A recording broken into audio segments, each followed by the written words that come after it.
Bugün redaksiya olaraq söhbət açmaq istədiyimiz növbəti ziyalı insan Balakən şəhəri beton zavodu müdiri Şahin Allahverdiyevdir.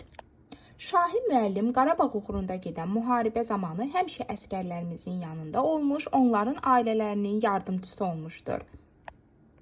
Şahin Allahverdiyev 1992-93-cü illərdə Qarabağ uğrunda gedən döyüşlərdə qəhrəmancasına iştirak etmişdir. Baş gizir Şahin Allahverdiyev 1973-cü il sentyabrın 28-də Qax rayonunun Şotavar kəndində anadan olub. Hərbi xidmətə qədər ali təhsili alsa da təhsilini tamamlamayıb. 1991-ci ilin dekabr ayında hərbi xidmətə çağırılıb.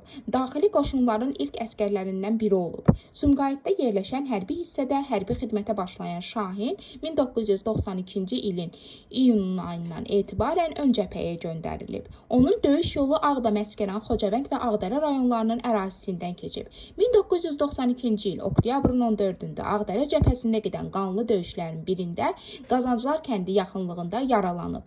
Sağalıb sıralarımıza qayıtdıqda yenidən döyüş bölgəsinə qədəm basıb. Müəllimin keçdiyi döyüş yolu bir çox bugünkü gənclərimizə nümunədir. Çünki Şahin müəllim həmin döyüşlərdə qəhrəmancasına döyüşən igid əskərlərimizdən, hərbiçilərimizdən biri olmuşdur.